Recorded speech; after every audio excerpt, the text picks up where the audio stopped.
እነ ደረጃ ሀብተወልድ ዛሬ የኢትዮጵያ ፖለቲካ አቀንቃኞቹ ትላንትና የአምደኝነት ክፍያ እየተከፈላቸው ፎቶግራፋቸውን እያከራዩ ብጣሽ ብር እየተከፈለው እየተወረወረለት ያንን ብጣሽ ብር እየተቀበለ ይኖር የነበረ ተራ ለቃቃሚ ሰው ነበር ደረጃ ሀብተወልድ። እስክንድር ነጋና ማነው ሰርካለም ፋሲል የእውነት የእስክንድር ነጋ ባለቤቱ ነች ወይ ሚስቱ ነች ወይ? ትውውቃቸው እንዴት ነው? እንደነገርኳችሁ ፋሲል የኔዓለም የአዲስ አበባ ዩኒቨርሲቲ የሶሺዮሎጂ ተማሪ ነበረ። ከዛ በፊት ጎጃም እያለ የቆሎ ተማሪ እንደነበር የሰማነው መረጃ ያስረዳል። የጽዳት ሰራተኛው በነበረችው ልጅ ስም የሚያሳትማቸውን ጋዜጦች በአምደኝነት የሰርካለም ፋሲልን ስምና ፎቶግራፍ እያወጣ ለአደጋ አጋልጧት የነበረች ፋሲል የኔዓለም ባለቤት በሰዓቱ የዩኒቲ ዩኒቨርሲቲ የጆርናሊዝም ዲፓርትመንት ተማሪ ነበረች።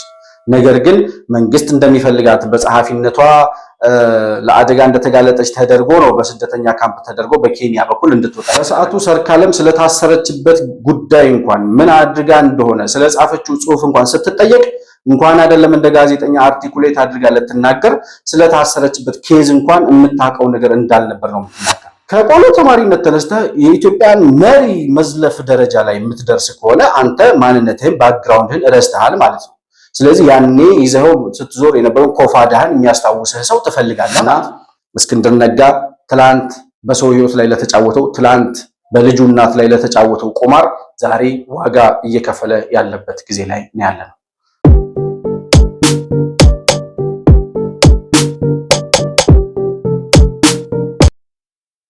ሰላም ለእናንተ ይሁን። የተከበራችሁ የመሆን መልቲሚዲያ ቤተሰቦች እንደምን አላችሁ? ብሩክ የሺወርቅ አሰፋ ነኝ ከመሆን መልቲሚዲያ። የዛሬውን ዕለታዊ ፕሮግራማችንን ይዘን ቀርበናል። በዛሬ ፕሮግራማችን እስክንድር ነጋ አደጋ ውስጥ መግባቱን ወይም አደጋ ላይ መውደቁን የሰማንበት መረጃ ከቦታው ደርሶናል። ያንን መረጃ አስመልክቶ የዛሬውን ፕሮግራማችንን ከእስክንድር ነጋ ባለቤት ከወይዘሮ ሰርካለም ፋሲል ጋር እንዲሁም ደግሞ 97 ዓመተ ምህረት በቅንጅት ምክንያት ታስረው የነበሩ ጋዜጠኞች ከነዛም መካከል እነ ፋሲል የኔዓለምና ደረጀ ሀብተወልድ የሚገኙበት የጋዜጠኞች ቡድን ወይም ደግሞ በሰዓቱ ታስረው ከነበሩ ጋዜጠኞች መካከል ፋሲል የኔዓለምና ደረጀ ሀብተወልድን ከእስክንድር ነጋና ከሰርካለም ፋሲል ጋር የሚያገናኛቸውና የሚያስተሳስራቸውን ጉዳይ የምንቃኝበትን ፕሮግራም ይዘን መጥተናል። ዛሬ ወሰብሰብ ያለ ታሪክ የምንቃኝበት በእስክንድር ነጋና በባለቤቱ መካከል ስላለው ግንኙነት ፋሲል የኔዓለምና ደረጃ ሀብተወልድ እንዲሁም ደግሞ 97 ዓመተ ምህረት ታስረው የነበሩ ጋዜጠኞች በእውነትስ ጋዜጠኞች ነበሩ ወይ የሚለውን ጥያቄ የምናነሳበት ፕሮግራም ይዘን መጥተናል። በዚህ ሐሳብ ላይ ባነሳነው ሐሳብ ላይ ያላችሁን ሐሳብና አስተያየት በኮሜንት መስጫው ላይ ልታሳውቁኝ እንደምትችሉ ለማስታወስ እወዳለሁ። መሆን መልቲሚዲያን ላይክ፣ ሰብስክራይብ እና ሼር አድርጉ። እንዲሁም ደግሞ በሱፐር ቻት እና በሱፐር ስቲከር ድጋፍ ማድረጋችሁንም ሳትረሱ ማንኛውንም ሐሳብና መረጃ ልታቀብሉ ለምትፈልጉ ወዳጆቻችን ደግሞ ከታች የምናስቀምጠውን የዋትስአፕ ስልክ ቁጥራችንን መጠቀም እንደምትችሉ እያስታወስኩኝ ከፕሮግራማችን ጋር አብራችሁ እንድትዘልቁ በአክብሮት እጋብዛለሁ። መሆን መልቲሚዲያ ዘረኝነትንና ጥላቻን የሚጸየፍ በሐሳብ የበላይነት የሚያምን እውነትንና ኢትዮጵያዊነትን ለማጽናት የሚተጋ ሚዲያ ነው። መሆን መልቲሚዲያን በሱፐር ቻት እና በሱፐር ስቲከር እንዲሁም በገንዘብ መደገፍ የምትችሉ መሆኑን በአክብሮት እንገልጻለን። ይህን ሚዲያ መደገፍ እውነትንና ኢትዮጵያዊነትን ማጽናት መሆኑን አውቃችሁ ሼር፣ ላይክ፣ ሰብስክራይብ በማድረግ ለሌሎች ተደራሽ ማድረጋችሁን አትርሱ። መሆን መልቲሚዲያ የአዲሱ ትውልድ ሚዲያ። እንግዲህ የድሮው ጋዜጠኛ እስክንድር ነጋ የዛሬው ደግሞ አብዮተኛና የትጥቅ ትግል አራማጁ እስክንድር ነጋ ከቅርብ ጊዜ ወዲህ በተለይም ደግሞ ይሄ አፋሃድና አፋብን የሚባሉት ቡድኖች ተዋሃድን ግንባር ፈጠርን ባሉበት ሰዓት ለእስክንድር ነጋ የሰጡትን የጥናትና ፖሊሲ የስትራቴጂክና የፖሊሲ ጥናት ምናምን ክፍል ኃላፊ አድርገው መሾማቸውን ካሳወቁ በኋላ ይህንን ሹመት አልቀበልም ብሎ ከነሱ ጋር በተቃራኒ መቆሙን እናስታውሳለን።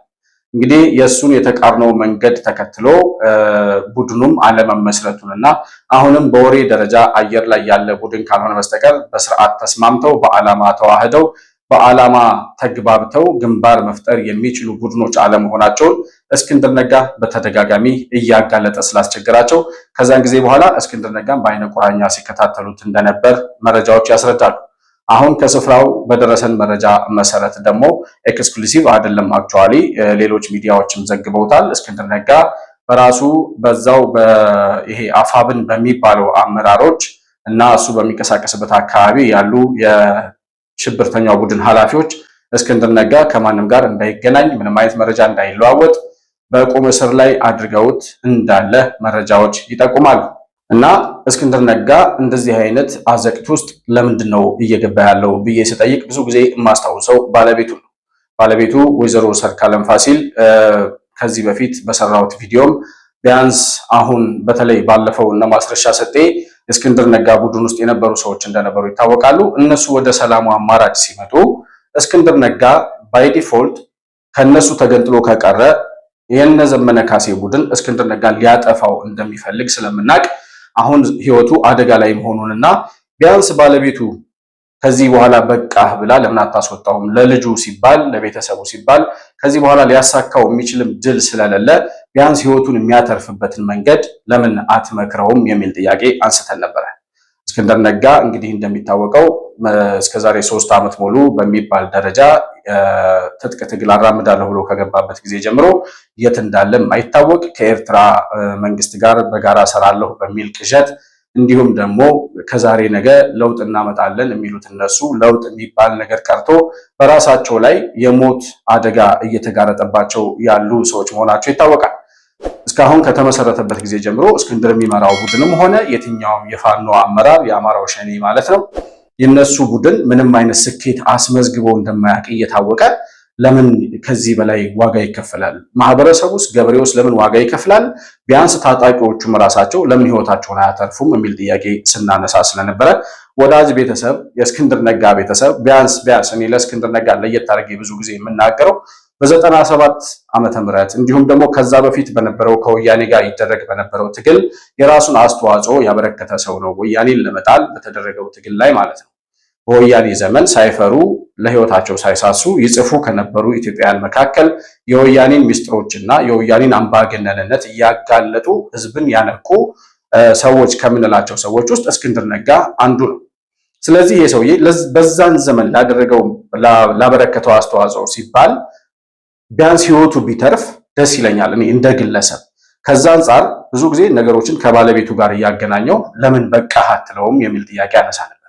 ከሰሞኑ የሰማሁት መረጃ ደግሞ እጅግ በጣም ጆሮ ጭው የሚያደርግ መረጃ ነው የሰማሁት።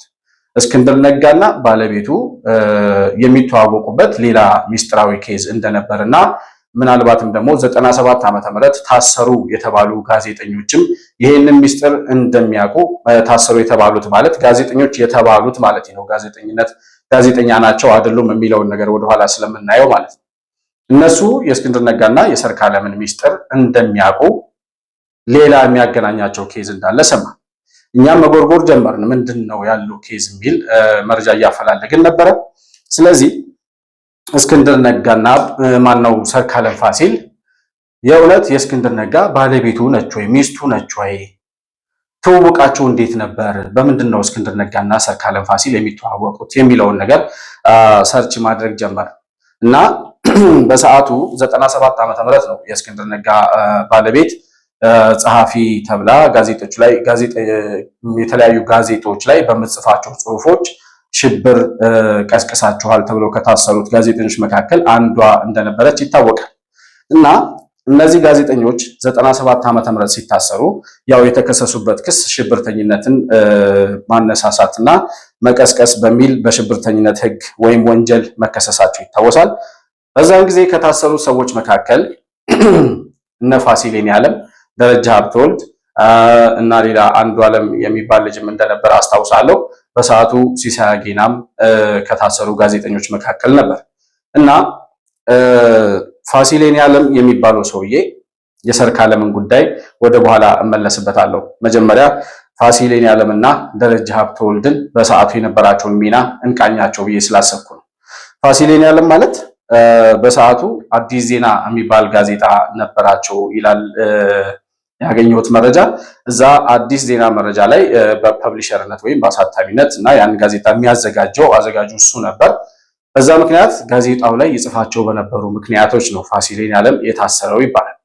እና ፋሲል የኔዓለም ግን በዛ ሰዓት ጋዜጠኛ ነበር ወይ ብለን ስንጠይቅ ጋዜጠኛ አልነበረም።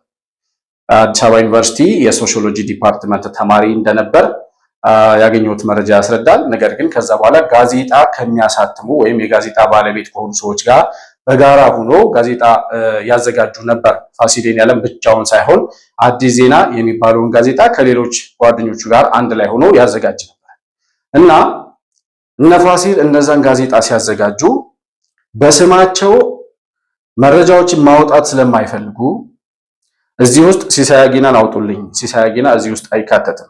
እማወራው ፋሲል የኔዓለም ስለሚሰራው ሴራ እና እስክንድር ነጋ ጋር አብረው ስለሚጫወቱት ሚና ነው።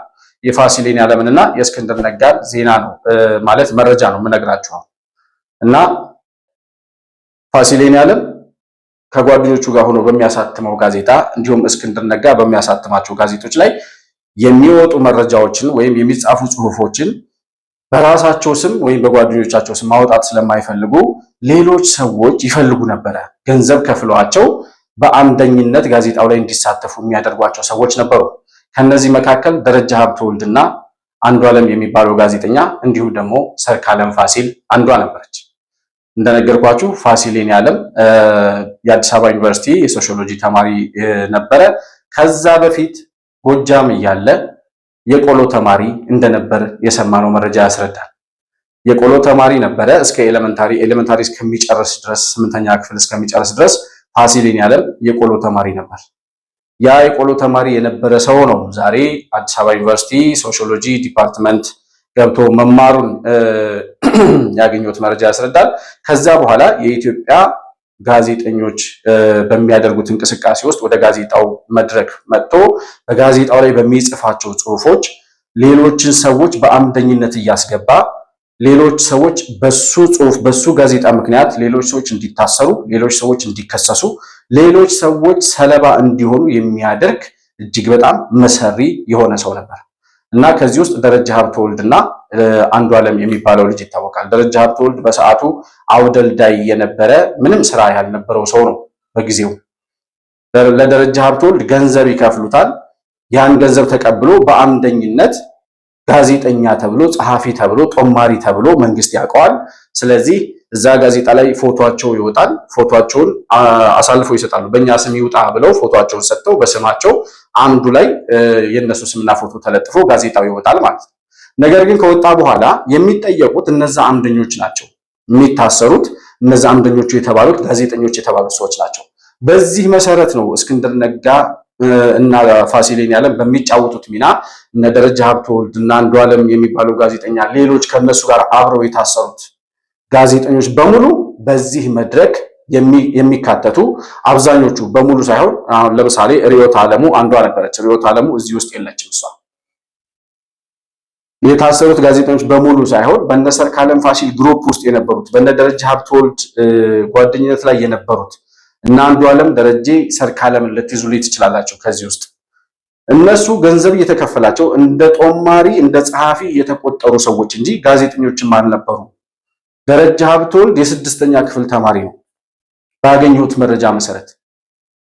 ስለዚህ እነሱ ሌሎች ጦማሪ የሚባሉ ሰዎችን እያፈላለጉ ገንዘብ እየከፈሉ ፋሲልና እስክንድር ነጋ ማለት ነው እያፈላለጉ በስማቸው ጋዜጣ ያወጡባቸው ነበረ እና ሲጠየቁ የሚጠየቁት እነ ሰርካለም ናቸው። መንግስት የሚያውቃቸው እዛ ጋዜጣ ላይ እንደጻፉ ነው። ስለዚህ ጸሐፊ ተብሎ ደራሲ ተብሎ ጋዜጠኛ ተብሎ ነው የሚጠየቁት ማለት ነው። በዚህ ሁኔታ ነው በህዝብ ላይ በሌሎች ሰዎች ላይ ሌሎች ሰዎችን አሳልፎ በመስጠት ራሳቸውን ሽፋን አድርገው ለሌሎች ሰዎች ገንዘብ ከፍለው በስማቸው ጋዜጣ እያወጡ እንደ ጋዜጠኛ እንዲቆጠሩ እነዛ ሰዎች ያደረጉ። በዛም ላይ ደግሞ እነ ደረጃ ሀብተወልድ ካላቸው የገንዘብ ፍቅር ስራ ያልነበረው ሰው ስለነበር ደረጃ ሀብተወልድ እነ ፋሲል የሚከፍሉትን ሌሎች ጋዜጠኞች የሚከፍሉትን ገንዘብ ተቀብሎ ራሱን ለአደጋ አሳልፎ የሚሰጥ ሰው ነበረ። የሚጽፋቸው እዛ አምድ ላይ የሚወጡ ጽሁፎች ግን በደረጃ ሀብተወልድ የተጻፉ አልነበሩም። ሌሎች ጸሐፊዎች ይጽፏቸዋል። ነገር ግን ራሳቸውን ሰለባ ማድረግ የማይፈልጉ ወይም ራሳቸውን መደበቅ የማይፈልጉ ሰዎች የሚጽፉትን ጽሁፍ በነደረጀና በነሰርካለም ስም እያደረጉ ያወጡ ነበር። ፋሲል የኔዓለም ይሄንን ቁማር በማቀናጀትና በመዘወር ቀዳሚ ሰው እንደነበር ያገኘሁት መረጃ ያስረዳል።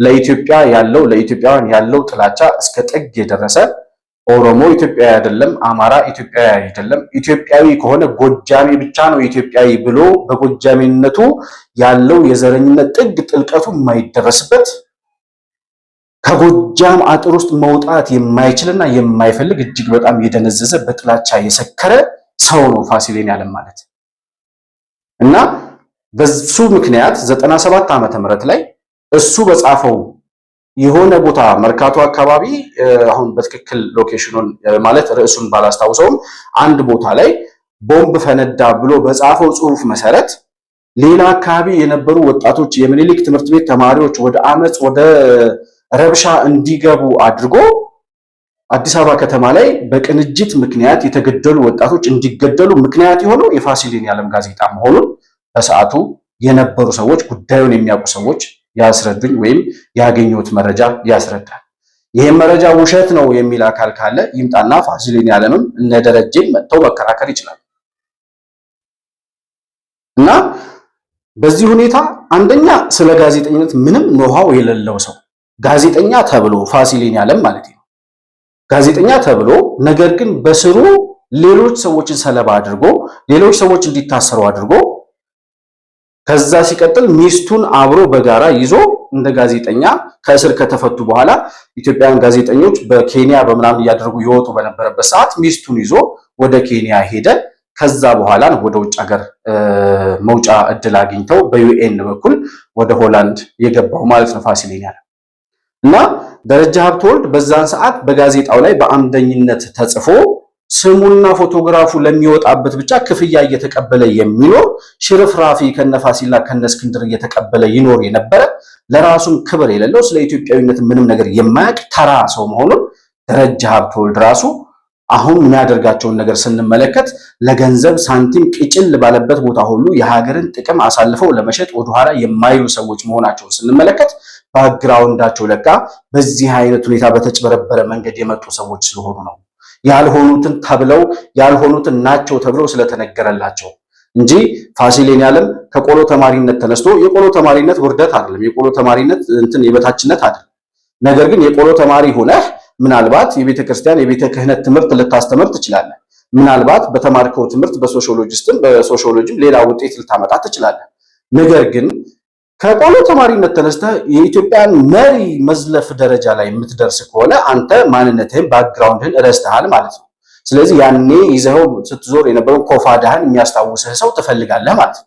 አሁን የኢትዮጵያ ፖለቲካ አቀንቃኝ ሆኖ ቀዳሚ ፖለቲከኛ ነኝ ብሎ እያወራ ያለው ሰው ማለት ነው።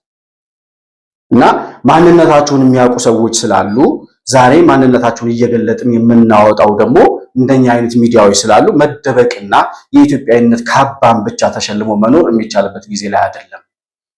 እና ፋሲል ያለም በዚህ ደረጃ የሌሎችን ሰዎች ህይወት አሳልፎ እየሰጠ ነገር ግን ራሱን ደብቆ የሚኖር ሰው ነበር። እና እስክንድር ነጋና ፋሲል ማን ነው? እስክንድር ነጋና ሰርካለም ምን ያገናኛቸዋል ካላችሁኝ እንደነገርኳችሁ እነ ፋሲል ያለም አብረው ሲታሰሩ እነ ደረጃ ሀብተወልድ፣ እስክንድር፣ ሌሎችም ፖለቲከኞችም አንድ ላይ በታሰሩበት ሰዓት ሰርካለምም አንዷ ታሳሪ ነበረች። ከዚያ በኋላ ከእስር ከተፈቱ በኋላ በዩኤን አማካኝነት በኬንያ በኩል አድርገው ወደ ውጭ እንዲወጡ ፋሲሊቲዎች ሲመቻቹላቸው ወደ ኬንያ ከሄዱት ጋዜጠኞች መካከል አንዷ ሰርካለም ፋሲል ነበረች።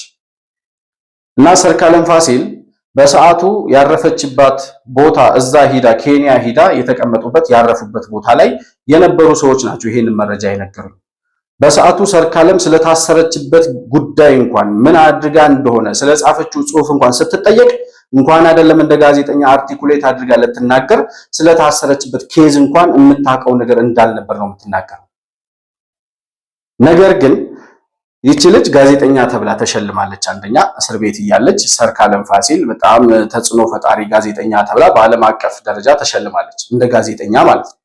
እና ይቺ ተጽዕኖ ፈጣሪ ተብላ የተሸለመችው የእስክንድር ነጋ ባለቤት በሰዓቱ ጋዜጠኛ ነበረች ወይ የሚለውን ጥያቄ ስናነሳ እንግዲህ ጋዜጠኛ አልነበረችም።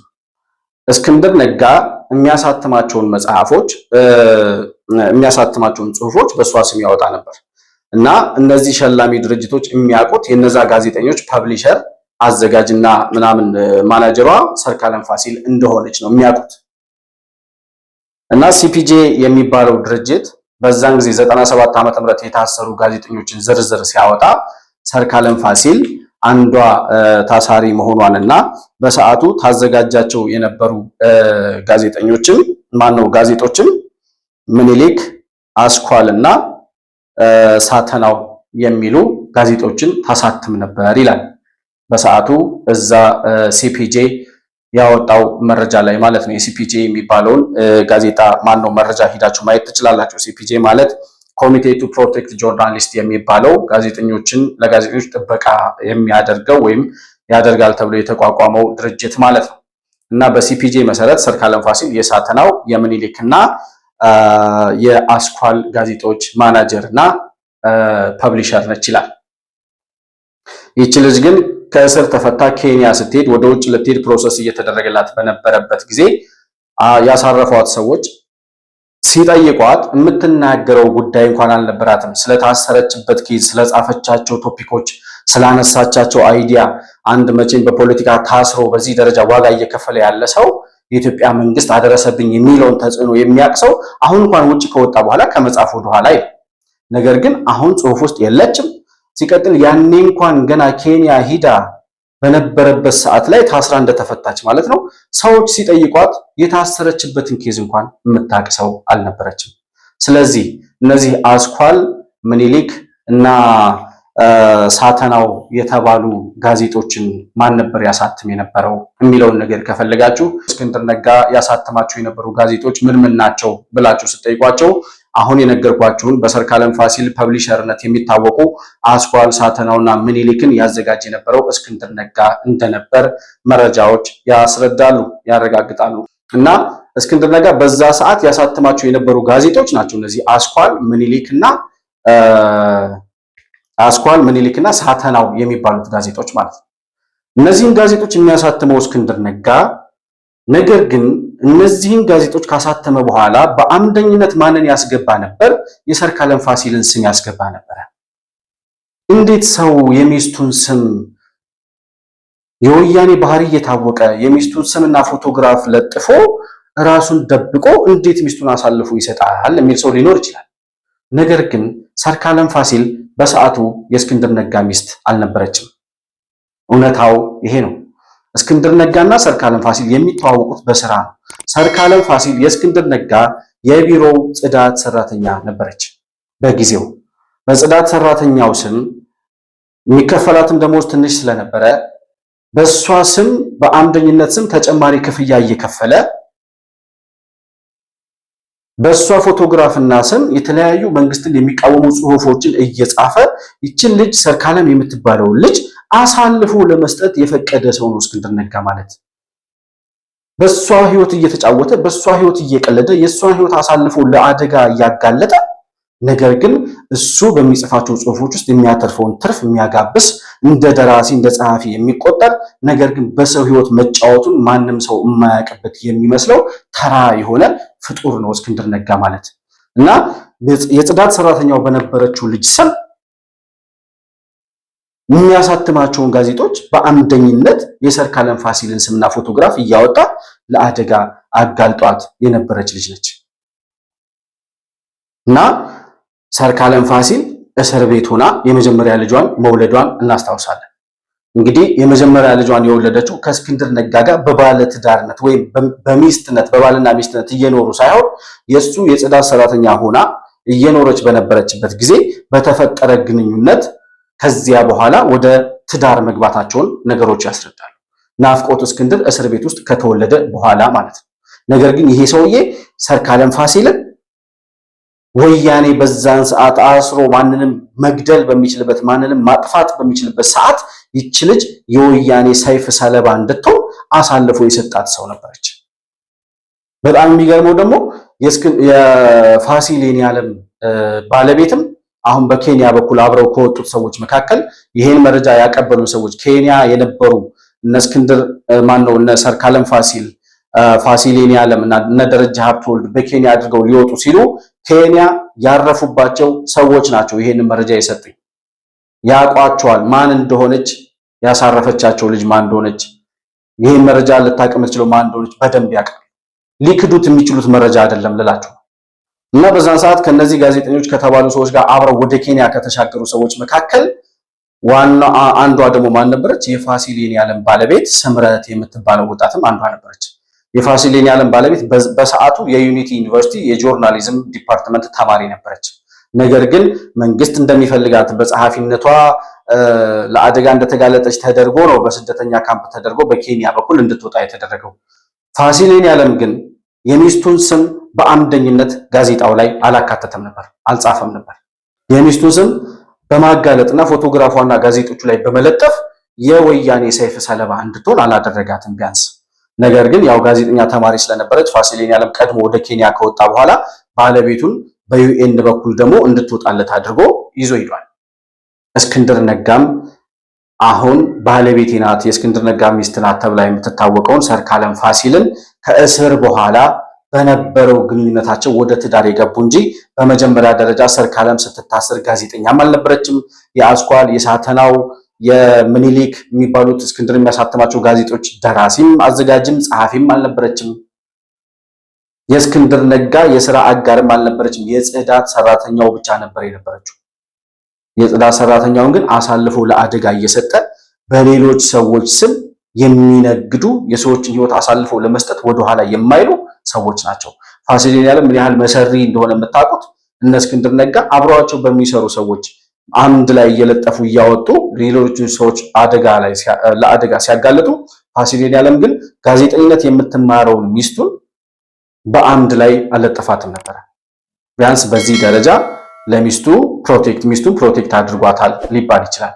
ስለዚህ ሰርካለም ፋሲል እስክንድር ነጋ በዚህ ደረጃ ህይወቷን ለአደጋ አጋልጦባት የነበረች ልጅ እንደመሆኗ መጠን እስክንድር እስር ቤት ሆኖ ነው እሷ ወደ ውጭ ሀገር ልጇን ይዛ ሄደችው። እስክንድር ታስሮ ወደ ውጭ ሀገር ወደ አሜሪካ ፕሮሰስ አድርጋ ከሄደች በኋላ ኦዲዮ ቮይስ ሪከርድ አድርጋ ለእስክንድር ነጋ ልካለት ነበር፣ ልትሄድ ስትል ማለት ነው።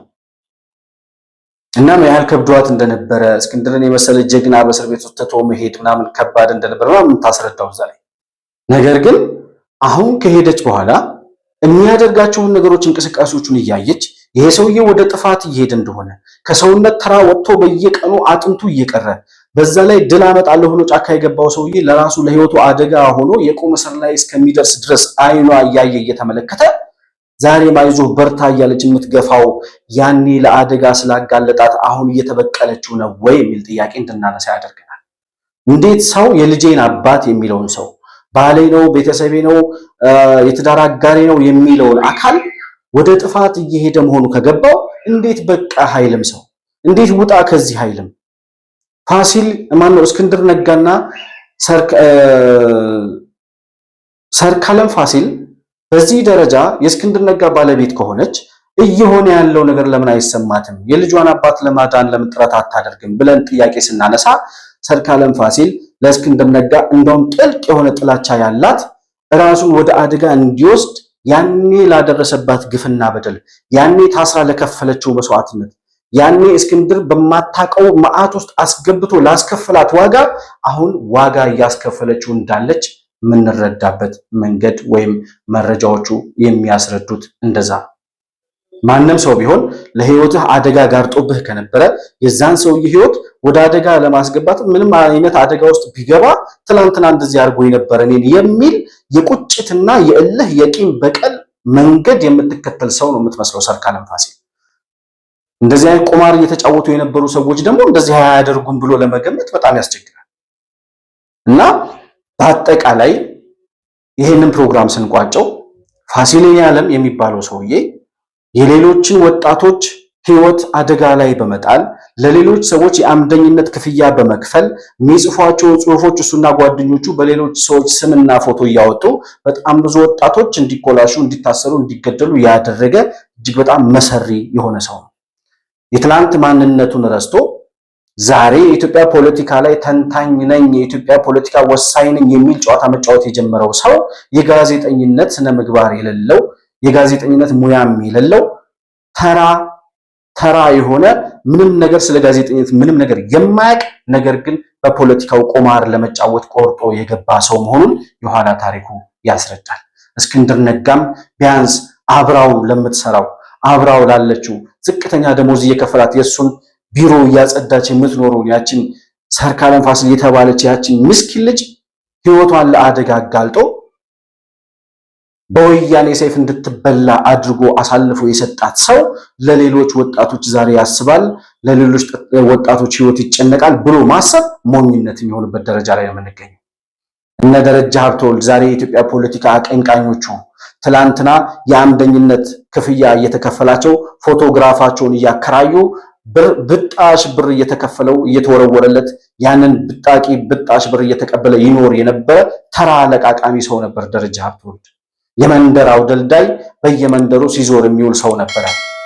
ዛሬ ነገሮች ተመሳሽተውለት ጋዜጠኛ ያልነበረው ሰው ከመንደር አውደልዳይነት ተነስቶ በአምደኝነት ታውቆ ጋዜጠኛ ተብሎ በዩኤን አጋዥነት ወደ ውጭ ሀገር እንዲወጣ ከተደረገ በኋላ አሁን የኢትዮጵያ ፖለቲካ ውስጥ እንጫወታለን የሚሉ ሰዎች ትላንት ምንም ያልነበሩ ታሪካቸው ተገልጦ ሲታይ ጭራሽ በማጭበርበርና በወንጀል ይታወቁ የነበሩ ሰዎች ናቸው። እስክንድር ነጋና ሰርካለም ፋሲልም በዚሁ ደረጃ ማለት ነው። እና እማዝነው ለልጃቸው ነው፣ ለእስክንድር ነጋና ለሰርካለም እማዝነው ለናፍቆት እስክንድር ነው፣ እስር ቤት ውስጥ ለተወለደው ልጅ ማለት ነው። ይህንን መረጃ ስህተት ነው፣ ውሸት ነው፣ የተጭበረበረ ነው፣ እንደዚህ አይነት ነገር አናቅም አላረግንም ጋዜጠኞች ነበርን የሚሉ ከሆነ ደረጃ ሀብተወልድም ሌሎቹም ያኔ ኬንያ ሄደው ያረፉበትን ቦታ ማስታወስ ይችላል። ማን እንደተቀበላቸው ያስተናገዳቸው ሰው ማን እንደነበር ያኔ ምን ሲሉ እንደነበር ፋሲሌን ዓለምና እስክንድር ማነው ደረጃ ሀብተወልድና ፋሲል ራሱ የነበራቸው ግንኙነት ፋሲልን ደረጃ ሀብተወልድን ፋሲል እንዴት ኤክስፕሎይት እያደረገ እንደሚጠቀምበት አሁንም ራሱ ፋሲል ደረጃ ሀብተወልድን የሚዘውረውና እንደፈለገ የሚያሽከረክረው ፋሲሌን ዓለም መሆኑን በዛን ሰዓት የሚያውቋቸው ሰዎች ያቀበሉን መረጃ ያስረዳል። የራሱ የሆነ አቋም የለውም፣ የራሱ የሆነ መንገድ የለውም። በእነ ፋሲሌን ዓለም እየተሽከረከረና እየተዘወረ የሚኖር ለራሱም ለሀገሩም ለሕዝብም ክብር የሌለው ሰው ነው ደረጀ ሀብተወልድ ማለት እና ያኔ በአምደኝነት 97 ዓመተ ምህረት ታሰሩ ተብሎ የምናውቃቸው የነበሩ ጋዜጠኞች በዚህ በነ ፋሲልና በነ እስክንድር ነጋ ኔትወርክ ውስጥ ገብተው የነበሩ አብዛኞቹ ማለት ነው። አብዛኞቹ በዚህ ኔትወርክ ውስጥ ገብተው የአምደኝነት ኪራይ እየተቀበሉ ፎቶአቸውን እያከራዩ ገንዘብ እየተከፈላቸው ይኖሩ የነበሩ ሰዎች ናቸው። ከነዚህ ውስጥ አንዱ ዓለም የሚባለው አሁን የት እንዳለ አላውቅም። አንድ ደግሞ ኖርዌይ ያለ ልጅ አለ ከነ ደረጀ ጋር ታስሮ የነበረ።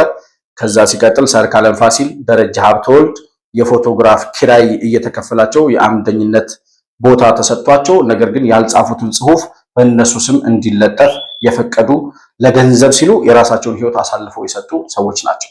እነዚህ ሰዎች ለገንዘብ ሲሉ ምንም ሊያደርጉ እንደሚችሉ ዛሬ የሚያደርጉትን ነገር አይተን ብቻ መረዳት እንችላለን። እና እስክንድር ነጋ ትላንት በሰው ህይወት ላይ ለተጫወተው ትላንት በልጁ እናት ላይ ለተጫወተው ቁማር ዛሬ ዋጋ እየከፈለ ያለበት ጊዜ ላይ ነው ያለነው። ነፋሲሌን ዓለምም በዚህ ሁኔታ ማንነታቸው ተጋልጦ ያየንበት ሁኔታ ነው ያለው። ሌሎች ተጨማሪ መረጃዎችን ይዘን ልንመጣ እንችላለን። በዚህ ጉዳይ ላይ ኮምፕሌን የሚያነሳ ሰው ካለ አይደለሁም ብሎ መከራከር፣ መናገር፣ መጠየቅ ይችላል። ተጨማሪ መረጃ ግን ይዘን እንደምንወጣ ደግሞ ላረጋግጥላችሁ እወዳለሁ። ለዛሬ የነበረኝ ፕሮግራም የነ እስክንድር ነጋና የ97ቱን ጋዜጠኞች የተባሉ ሰዎች የዳሰስንበት ፕሮግራም ይሄንን ይመስላል። መሆን መልቲሚዲያን ላይክ፣ ሰብስክራይብ እና ሼር ማድረጋችሁን አትርሱ። በሱፐር ቻት እና በሱፐር ስቲከር ድጋፍ ልታደርጉልን እንደምትችሉም ለማስታወስ እወዳለሁ። ማንኛውንም ሐሳብና አስተያየት እንዲሁም ደግሞ መረጃ ለማቀበል የምትፈልጉ ወዳጆቻችን ከታች በምናስቀምጠው የዋትስአፕ ቁጥራችን ደውላችሁ ልታገኙን መልእክት ልትልኩልን እንደምትችሉም እያስታወስኩኝ ከፕሮግራማችን ጋር አብራችሁ ስለቆያችሁ እጅግ በጣም አድርጌ አመሰግናለሁ። በሌላ ፕሮግራም በአዲስ መረጃ እስከምንገናኝ ድረስ ሰላም በያላችሁበት ለእናንተ ይሁን። መሆን መልቲሚዲያ ዘረኝነትንና ጥላቻን የሚጸየፍ በሐሳብ የበላይነት የሚያምን እውነትንና ኢትዮጵያዊነትን ለማጽናት የሚተጋ ሚዲያ ነው። መሆን መልቲሚዲያን በሱፐር ቻት እና በሱፐር ስቲከር እንዲሁም በገንዘብ መደገፍ የምትችሉ መሆኑን በአክብሮት እንገልጻለን። ይህን ሚዲያ መደገፍ እውነትንና ኢትዮጵያዊነትን ማጽናት መሆኑን አውቃችሁ ሼር፣ ላይክ፣ ሰብስክራይብ በማድረግ ለሌሎች ተደራሽ ማድረጋችሁን አትርሱ። መሆን መልቲሚዲያ የአዲሱ ትውልድ ሚዲያ